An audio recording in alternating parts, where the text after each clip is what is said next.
What's up everybody, my name is Kimball. Welcome to a new episode, a new video where I talk about Glory 96 and holy crap, I really enjoyed this show. It was amazing, kickboxing on its highest level. There were multiple things I didn't expect, for example, 4 draws in one event with back-to-back extra rounds. Insane. Well, of course, there were 2 title fights. One went the way a lot of people thought it would go, and the other one, it ended in a draw as well, which hasn't been done in a while in Glory, so this was a pretty interesting fight. I mean, there were a lot of noticeable fights, noticeable fighters. There were some fighters that were doing some surprise upsets, and there were some fights where I was like, don't put these fights on the prelim card, put them on the main card, because they will deliver, and holy crap, they delivered. Hristov versus Ciric was probably the fight of the night, so man, I can't wait to dig in and talk about what's next, what I thought about this event. Man, there's so much to talk about, so let's just dive in. And by the way, my predictions didn't go all the way I thought it would go, but that's kickboxing, man. I mean, I like surprises. We like to be surprised. There were knockouts, everything. Man, what an entertaining card.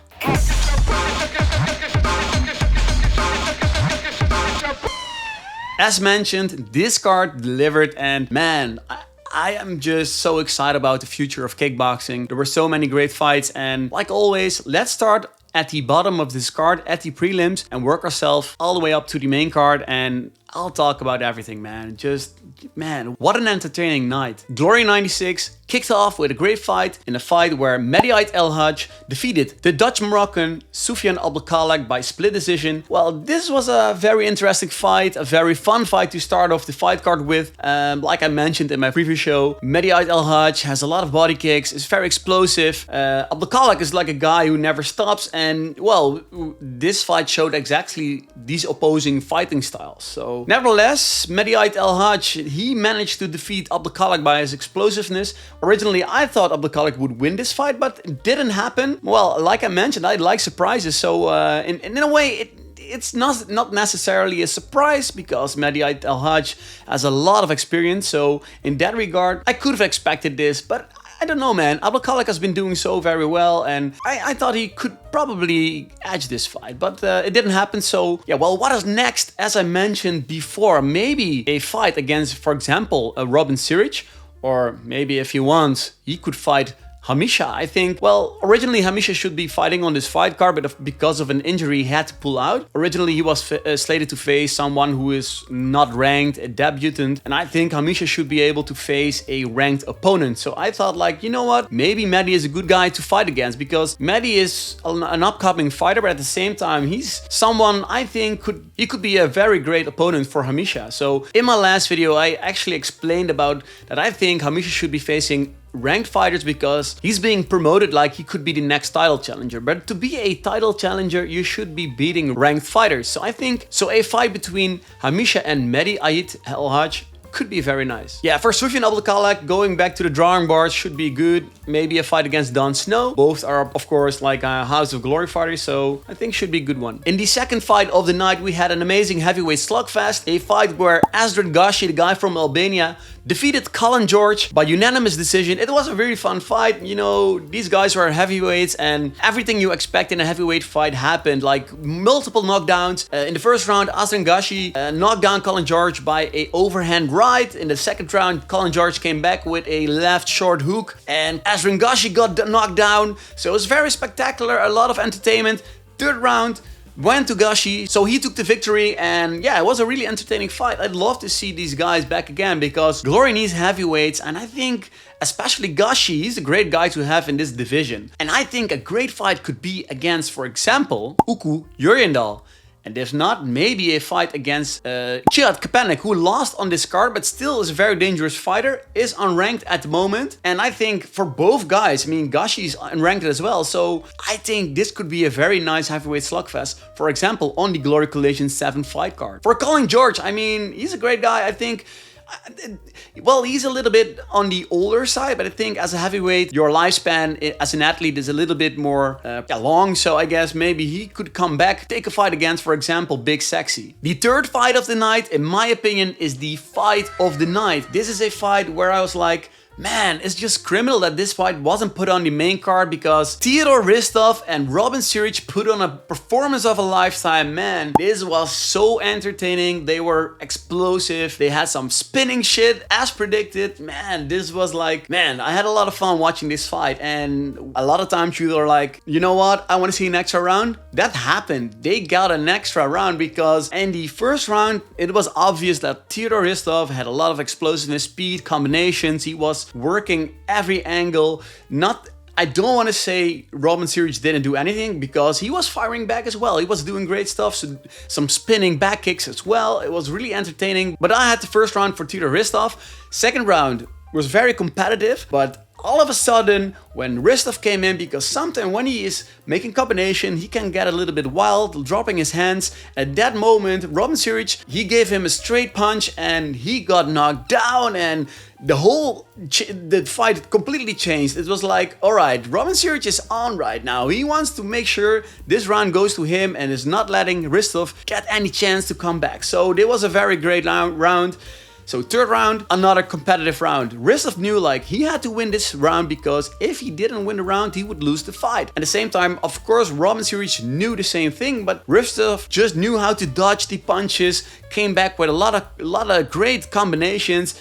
Well, man, this fight, again, this should have been on the main card, because Hristov got the edge in this round. This fight went to a draw, and in glory, when it's not a title fight, then you will get an extra round. So the whole audience was like cheering, because this was, again, such a great fight, man. And in the extra round, both were going at it. Both were firing offensive, dodging each other's attacks, a lot of spinning shit as well, spinning back kicks, even I think there was a spinning back fist. So this was really entertaining. So it's actually, man, even talking about this, I get enthusiastic, and it's just ridiculous that this was on the prelims. This should have been on the main card.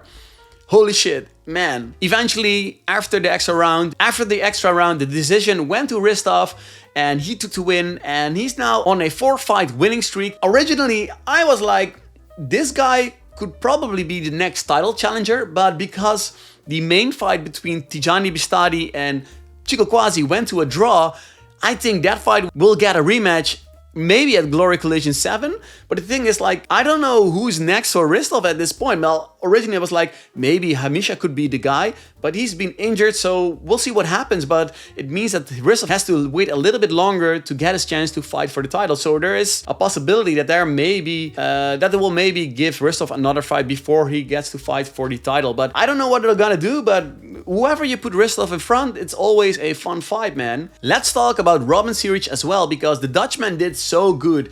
I mean, he had some ups and downs in his career in glory, but he has been on a 2-fight winning streak and now fought against Hristov, which was very competitive. He showed that he's part of the elite of the welterweight. I think he's in the right place right now, and if I'm looking at what's next, I mean, if I look at how good he was fighting, I'd say let him face Andy Semelier. They were originally slated to face each other at Glory Rivals 2. The fight didn't happen because Ciric got injured. So I think this is a great opportunity to put him against Andy Semelier. Both are on a losing, well, not streak, I want to say, but both have lost their last fights. And I think this could be a great fight to, you know, heat up a little bit of fire between those guys. Because if you lost your last fight, you're motivated to get back in the winning column. And well, again, both are very talented, so I think that's a great fight to make next. The next fight in the evening was in the light heavyweight division, and also a fight where I was like, this fight should have been on the main card. In this fight, Ibrahim Bouni, Mr. Cool, defeated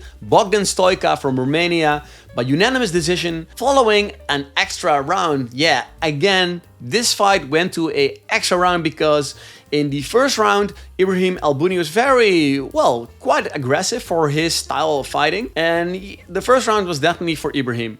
Second round, Bogdan Stojka came back with a great punch, knocked Ibrahim Bouni down. So Ibrahim Bouni knew, like, I gotta win the next round to get a draw. Otherwise, I'll probably lose this fight. So that happened. It became in a draw.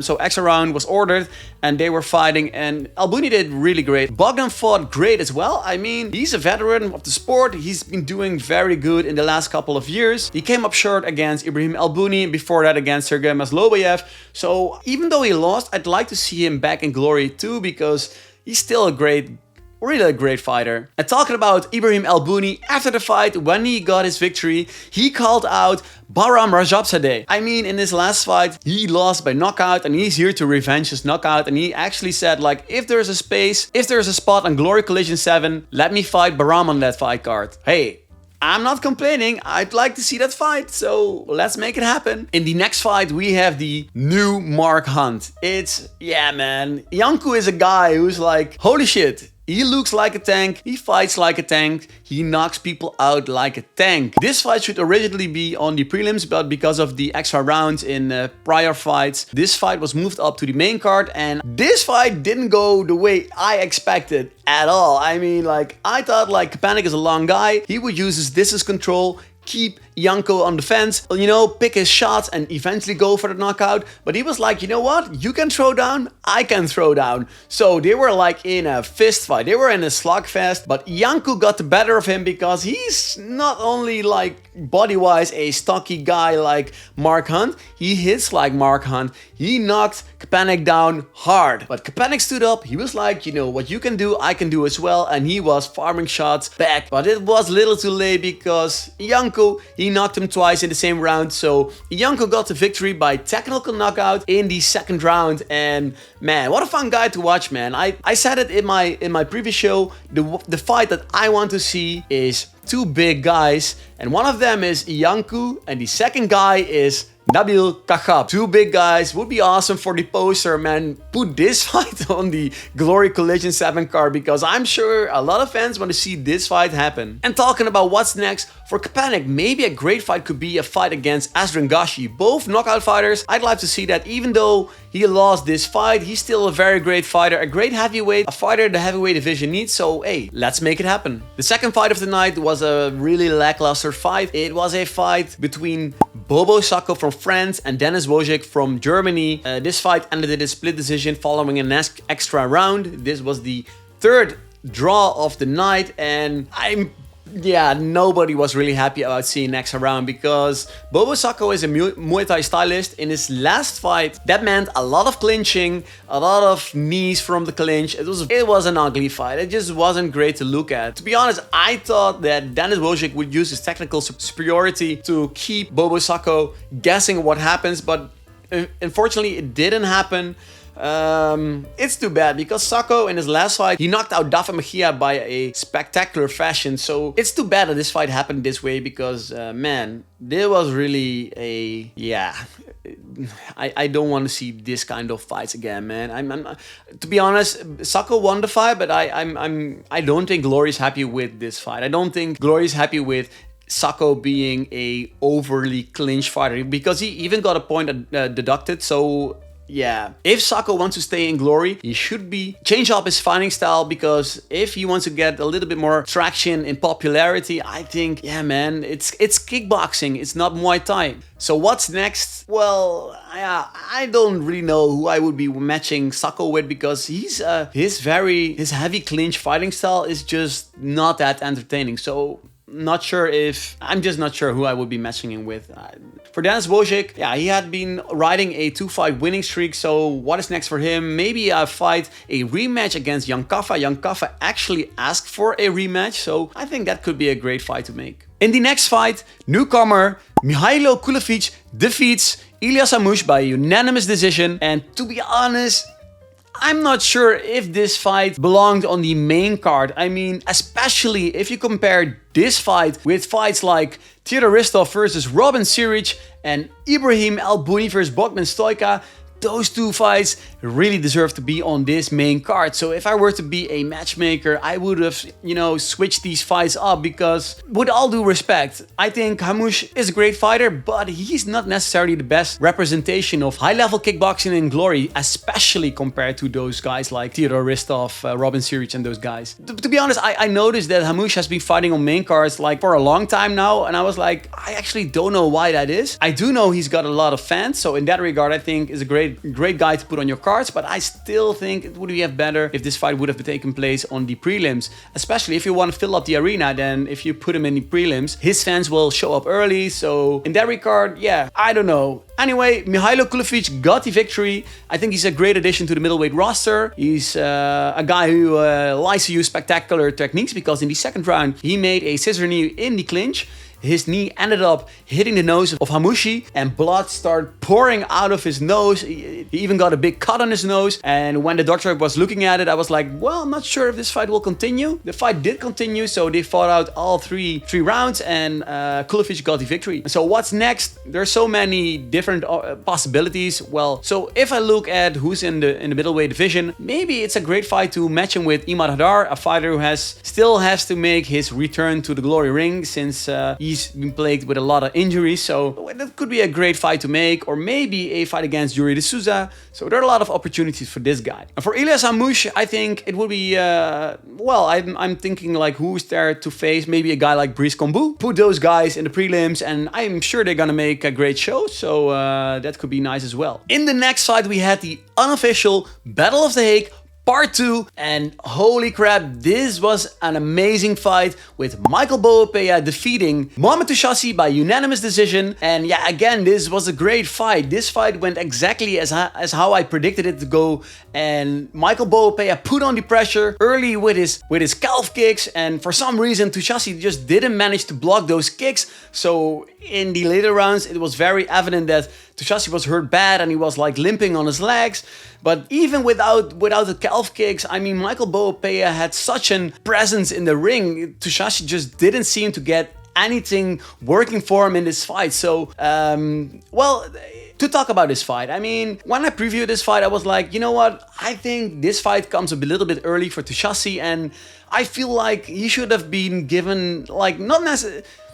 Touchassi is a big talent, let's put it like this. But to let him face the #1 ranked fighter after he lost against the #4 fighter, I think, yeah, that's a bit harsh. I think he should have fought like lower ranked fighters just to build up a name again, because now he's in a 2-fight losing streak, which is, yeah, well, too bad, because he came undefeated into Glory and he's already lost 3 fights. And yeah, I think Glory should be building a guy like this, because he's been branded as the next Badr Hari, which also puts a lot of pressure on your name, but still, give him a little bit room to grow, because Michael Boapeah, he just looks unstoppable at this point. So, and if we talk about what is next, well, I think there's only one thing left for Michael Boapeah, and that's a rematch against the champion, because in the co-main event, obviously we have Donovan Wisse versus Sergey Brown, and Donovan Wisse took home the decision win, so he remained a champion, which meant he needs a new challenger, and that's most definitely gonna be Michael Boapeah, because who else? So what is next for Mohamed Touchassi? There are different things that could be in the works for him. I mean, this division isn't necessarily super stacked, but at the same time, I'm still like, let's take it easy with this guy. Just let him build up, because Donovan Wisse, he's gotta be needing a lot of new upcoming contenders, and because he cleared out this division. So I'd say give him an unranked opponent and let him build up back into title contention, because even though he lost his fight and lost the last one, Touchassi is still a big talent. In the next fight we have Nabil Khachab defeating Bugra Tugay Erdogan by unanimous decision, and I have to say this fight was visually very not pleasing. It was a very sloppy fight, a fight that ended up a lot in the clinch. I just didn't like this fight. Yeah, and I have to say, I think this fight could have been earlier on this card. I mean, Michael Boapeah versus Mohamed Touchassi would have deserved to be on this spot, right in front, the title fights, because we knew that was going to be a banger. This fight had a lot of clinching. Erdogan tried to be fighting on the outside, but it just didn't work out for him, because Khachab is a big guy. He weighed in like 164 kilograms, which is a lot. He just didn't give any room for Erdogan to get an offensive running. I mean, every time when he came in, he just closed off. He jumped in the clinch. So there was no way to get something working. And because Khachab is a big guy, it's not easy to push him away. He's a guy, if he gets you, you're not going anywhere. So what is next? After the fight, Khachab got on the microphone and he actually challenged Antonio Plazibat, which is a big step up. I mean, Antonio Plazibat is, I think, currently the number 2 or 3 ranked heavyweight, and he's a force to be reckoned with. He's a knockout machine. And for Khachab to challenge him, it's he's gonna be having his hands full. So for some reason, I think I think that's actually a great fight to make. But to be honest, if I were to be a matchmaker, I'd say put Khachab against Iancu, 2 big boys in one match. Yeah, man, that's just low-hanging fruit. That's a fight you can promote really easy. This is gonna be a fight that a lot of people want to see, and I think 2 big guys. It reminds me of the old K1 fights. What's next for Erdogan? I haven't seen enough to really say like I want to see something next in glory for this guy, but the heavyweight division is quite shallow, so in that sense, I wouldn't mind if we see him back against someone else. For example, against maybe Big Sexy or maybe against an Filipovic. So we'll see what happens. Let's talk about the co-main event of the evening. Donovan Wisse successfully defended his title against Sergey Brown and won this fight by unanimous decision. To be honest, I actually was looking forward to this fight. A lot of people counted out Sergey Brown like immediately, which I kind of understand, but still, he's a Kyokushin karate guy, and those kind of styles, we don't see them enough in kickboxing. We used to see that a lot in K1 times, or even in K1 in Japan right now, but we don't see that style a lot in Glory. So I was really looking forward to this because, yeah, well, he's so easy with those spinning back kicks, like without any setup, kicking to the head. So in that regard, I think Sergey Brown did a really, he has a pleasing fighting style. So I was really looking forward to this fight. And to be honest, I still think this was a great fight. But he just came up short to Donovan Wisse because Wisse is just a technical force to be reckoned with. Donovan Wisse is one of the most technical kickboxer you'll ever see. I mean, within Glory, he's definitely in the top 3 best technical kickboxers.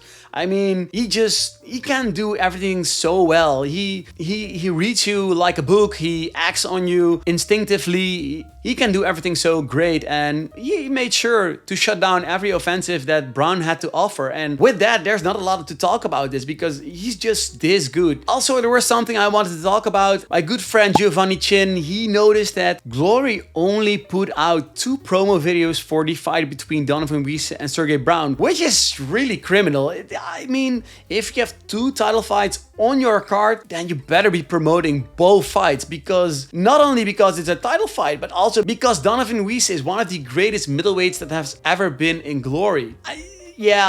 I just don't get it, man. I mean, maybe they don't have enough marketing personnel, but they should be hiring more marketing people. I mean, if you want to have people watching this fight, then you better be promoting this. This was his 6th title defense, so he's now on par with Alex Pereira for the most middleweight title defenses. But the difference is like, Donovan Wisse is a technical genius, but the reason why Pereira, in my opinion, is the more, I consider him as the greater fighter, is because Pereira has been knocking people left and right in Glory. I wish Donovan Wisse did knock out a lot of people in Glory, but for some reason he stopped knocking out people, which I think is a shame because he has the knockout power inside of him. So I'd like to see more knockouts by Donovan Wisse. So yeah, what is next? As I mentioned, I think the next fight for him is Michael Boapeah.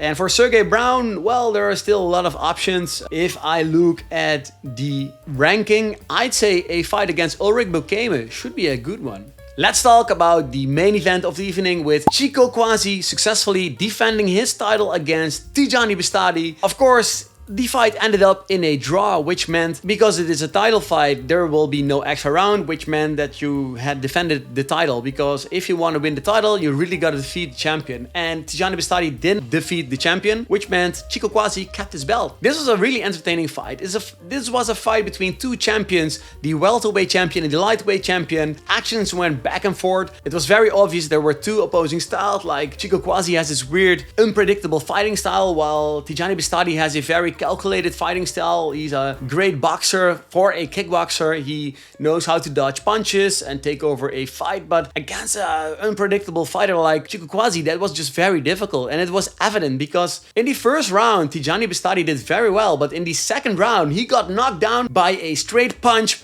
by Chico Kwasi. He floored him, and even though Beztati said, nah, it didn't hurt me anything like that, it still was an 8 count, so they count that. And afterwards, the fight went back and forth. Like, they were trading shots, being technical as well, high kicks, the knees, punches, everything. The third and fourth round, I thought that Kwasi did enough to win those rounds, and I think the last round was definitely for Beztati. Eventually, this fight ended up in a draw, and there's only one thing left for both of these guys, and that's a rematch. And in my opinion, this fight could be taking place at Glory Collision number 7 in December, because this is a fight that people want to see. Fun fact, this is only the third time a title fight has ended in a draw. I think the first one was between Artem Levin and Simon Marcus for the middleweight title, and I think the second time was a featherweight title fight between Patch and Kevin Van Nostrand.